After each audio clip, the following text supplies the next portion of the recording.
My girlfriend texted, "I'm using our vacation fund to bail my ex out of jail. You understand?" I replied, "Family first." Then I drained my half of the account and booked a one-way ticket to Japan. Her panicked voicemail when she realized she only had enough to pay the bail bondsman's fee. I, 32 male, work as a data analyst. My life is about spreadsheets, predictable outcomes, and risk mitigation. My girlfriend, Mara, 29, was not.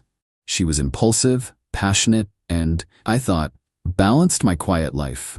We'd been together 3 years, living in my condo, I own it, for the last 2. We were saving up. We had this joint savings account. We called it the vacation fund. The plan was to hit $15,000 and then decide on a major trip. I was methodical, auto-depositing $400 every month. She contributed when she could. After about a year and a half, we had $14,200 in there. My contribution history showed I'd put in $7,200. Hers was $7,000. Close enough. The backdrop to our entire relationship was Reese, 30. Her ex, the one that got away, except he never went anywhere. He was always in some jam, and she was always defending him. He's just misunderstood, Leo. He has a good heart. He's just unlucky. He's like family. You don't turn your back on family. I hated it. I told her as much. She'd get defensive, accuse me of being controlling, and I'd back down, because I loved her and I'm not a fighter. I'm a planner. Yesterday, Tuesday at 11:04 a.m., my phone buzzed. I was deep in a query, optimizing a database. I glanced at the screen. It was Mara. "Mara, hey, absolute emergency. Reese got into some trouble. He's in jail. Bail is set. I'm using our vacation fund to bail him out. It's an emergency, you understand." I read it once, then twice, then a third time. It wasn't a question. It was a statement, a declaration. I'm using our money, not our money. Our money. My $7,200, her $7,000, all of it, for him. You understand? A cold, quiet click sounded in my head. It was the sound of a switch being thrown. All the times I'd backed down, all the misunderstandings, all the ignored red flags, they didn't just line up, they formed a perfectly straight, undeniable line. She was telling me, not asking, that my savings, my half of 2 years of diligent planning, was being sacrificed for the human train wreck she refused to unhitch herself from. I stared at the blinking cursor on my monitor. I looked back at her text. I typed back 2 words, "Me, family first." She replied almost instantly, "Mara, thank you, thank you, thank you. You're the best. I knew you'd get it. He's like a brother to me. You're a lifesaver. I'll make it up to you, I promise." I didn't reply to that. Instead, I minimized my work. I opened a new browser tab and logged into our joint savings account. Balance, $14,200. I clicked transfer. I transferred exactly $7,200 from the joint savings to my personal checking account. I left her $7,000 in there, her half. Then I opened another tab, an airline website. I'd always wanted to go to Japan. Mara thought it was too far and the food is weird. I found a one-way flight, premium economy, leaving this Friday. I had over 4 weeks of PTO saved up. I entered my credit card details and clicked purchase. I composed an email to my boss. "Hi Mark, a sudden and pressing family emergency has come up. I need to take my accrued PTO, 4.5 weeks, starting this Friday, date. I will have my work laptop and can be available for critical issues remotely, but I will be in a different time zone. I'll get all my current projects to a stable handoff point by EOD Thursday. Apologies for the short notice." I sent it. My boss replied in minutes. "No problem, Leo. Hope everything is okay. Keep us posted." I put my phone on silent. I went back to my spreadsheet. I felt nothing, no anger, no sadness, just quiet, the quiet of a decision made. Around 3:30 p.m., my phone, silent, started vibrating so hard on the desk it sounded like a trapped wasp. It vibrated, stopped, over and over. I ignored it. At 4 p.m., a voicemail notification popped up. I put in my headphones, clicked play. It wasn't Mara's normal voice. It was a screech. Leo, what did you do?" "I'm at the bail bondsman. I'm here. I told them I had the money. They said the bail is $100,000. The fee, the bondsman's fee, is 10%. It's $10,000. I told them fine, I have the vacation fund." A shaky, high-pitched breath. I went to the ATM to pull the cash and the card. The card. "Leo, there's only $7,000 in the account. Where is the rest of it? What did you do?" "I'm $3,000 short. They won't take it. Reese is, he's stuck in there. His mother's crying, "What is wrong with you? You said you understood. You said family first. Call me back now. You did this on purpose." The call ended. I listened to it again. "You said family first." "I did. And I am. I'm my own family now." I went back to my query. "My flight leaves in 3 days. I have a lot to pack." Update 1. Hey Reddit. Wow. Thanks for all the messages. This blew up way more than I expected. I'm not sure I can reply to everyone, but I read them. A lot of you called it the entitlement. I had no idea. I'm in Japan. I'm writing this from a small hotel room. The last 72 hours before I left were hectic. So after Mara's voicemail, the calls didn't stop. I think she called 25 times in a row, then switched to texting. A wall of green bubbles. "You stole from me. This is theft, Leo. I'm calling the cops." Rissa's mom had to pawn her wedding ring to cover the last $3,000. Her ring. "Are you happy? I'm coming over. We are talking about this. You better be there." I knew she would. Mara doesn't do no, she just does louder. I live in a condo, and the last thing I wanted was a scene in the hallway. I left work, went straight to my unit. First call, a locksmith. "Hi, I need an emergency rekey. My ex-partner has a key and I'm concerned about my property." "No problem, sir. Be there in 45 minutes. It'll be $220 for the rush job." Perfect. The locksmith was done by 6 p.m. By 6:15 p.m., Mara was there. I heard the key scrape in the lock, then scrape, scrape, scrape. Then pounding, boom, boom, boom. "Leo, I know you're in there. Open this damn door. You're a thief. You're a coward." I sat on my sofa, packing a suitcase. I just didn't answer. This went on for 10 minutes. Then it got quiet. My phone rang. Her sister Talia. I ignored it. Her mom Corinne. Ignored it. Then, about 30 minutes later, another knock. This one was different. Firm. Official. I looked through the peephole. 2 police officers. Crap. She actually did it. I opened the door. "Officers, can I help you?" Mara was standing behind them, arms crossed, face blotchy with tears and rage. "He locked me out, and he stole $7,200 from me." The older officer sighed. It was the "I hate these calls" sigh. "Sir, we received a call about a domestic disturbance and a potential theft." "Hello, officers," I said calmly. "There's no disturbance. This is my ex-girlfriend, Mara. She's upset. This is my condo. I'm the sole owner." I held up my driver's license with the address. She was living here as my guest. She has a key, which I just had rekeyed, as is my right. "He stole my money," she shrieked. "Sir, what about the theft?"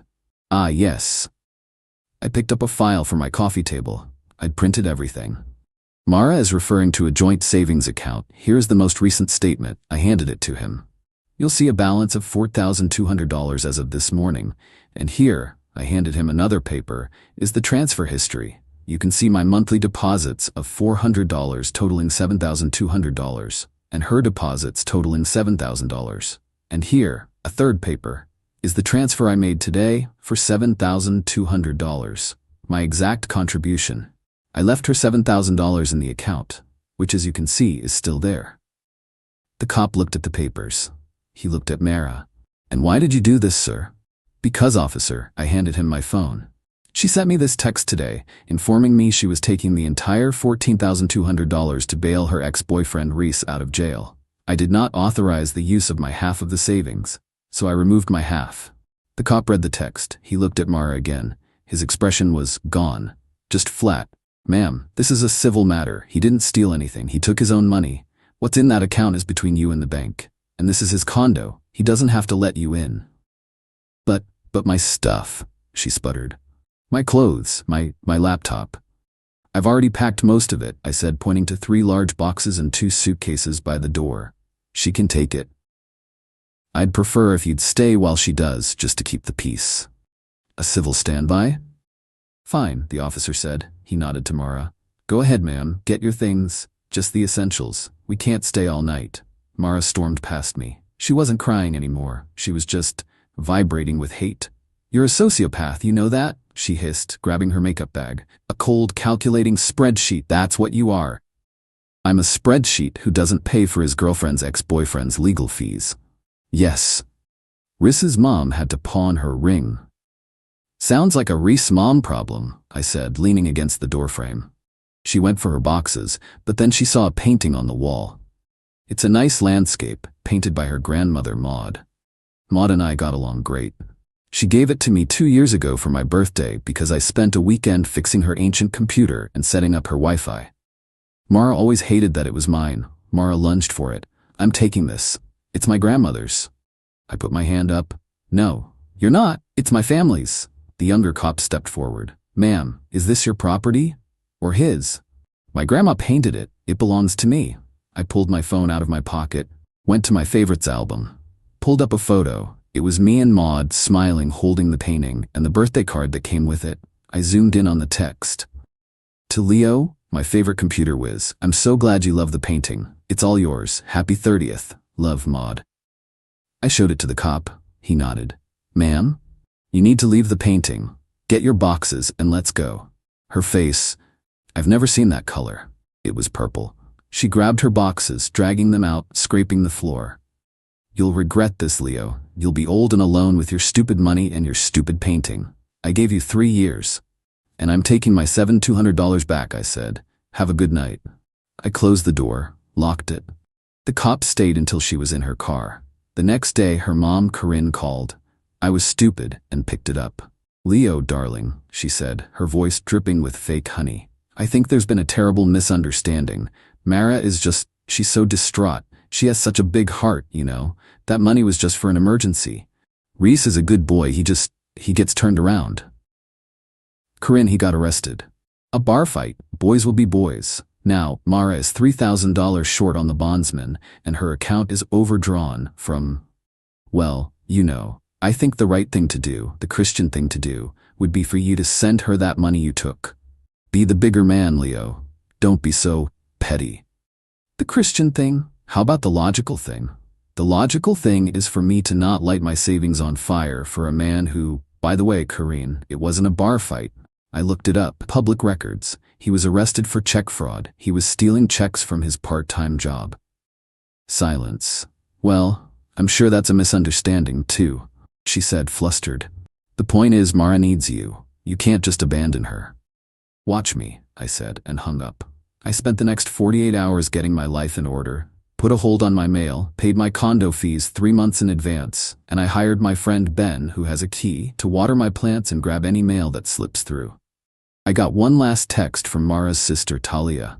It was a screenshot of a small claims court filing form. You're being sued, you jerk. For the $7,200 you stole, plus $2,000 for the painting you're holding hostage, and $1,000 for emotional distress. You're not getting away with this. I just replied, see you in court. Then I blocked her. And Mara. And Corinne. I got on my flight. The takeoff was the best feeling I've had in 3 years. I'm here for at least a month, maybe longer. Let them serve papers to an empty condo. I'll deal with it when I'm back. Right now I'm gonna find the best bowl of ramen in this city. Final update. Hey Reddit, it's been about 3.5 months. This is the last update. I came back from Japan 2 weeks ago. My trip was clarifying. I stayed for 9 weeks, worked remotely part-time, explored. I learned to be alone again, and I learned I really like it. When I got back, there was a stack of mail waiting for me. Thanks, Ben. In that stack was, as promised, a summons for small claims court. Mara, Corinne, and Talia were all listed as plaintiffs. They were suing me for $10,200. The $7,200 they claimed I stole, $2,000 for the value of the painting, and $1,200 for, I don't know, her moving costs and distress. The hearing was last Thursday. I showed up in my work suit. I'm a data analyst. I came prepared. I had a binder.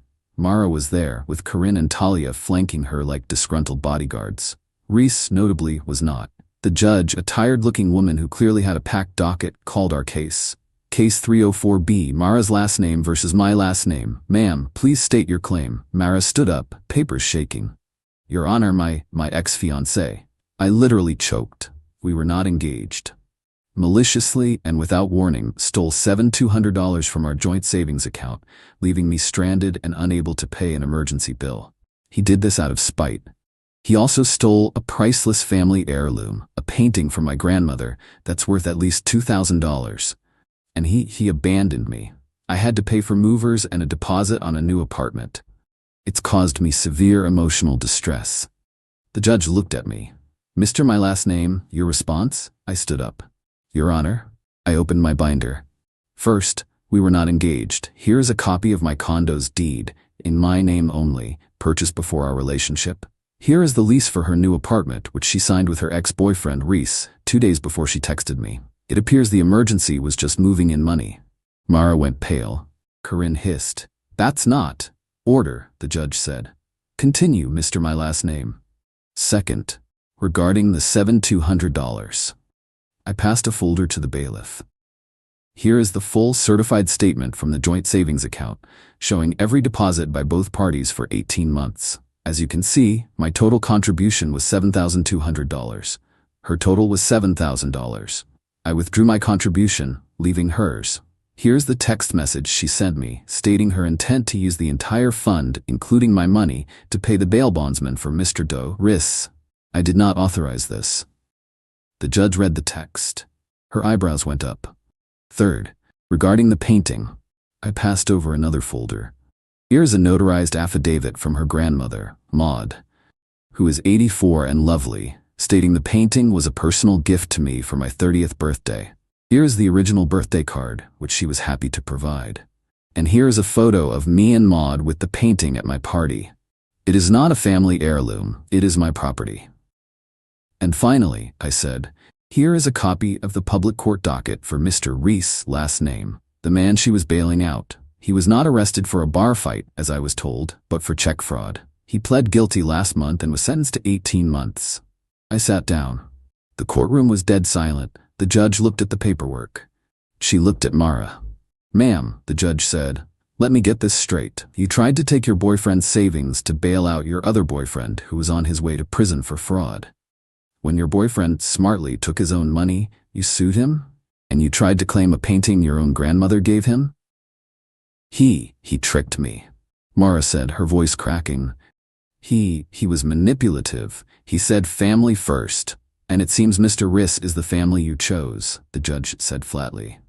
This is the most frivolous and frankly insulting case I've seen this month. You're lucky he isn't countersuing you for harassment. Case dismissed, with prejudice. Ma'am, I suggest you take a hard look at your life choices. Don't waste this court's time again. Mara just stood there, mouth open. Corinne started sputtering. But Your Honor, the distress.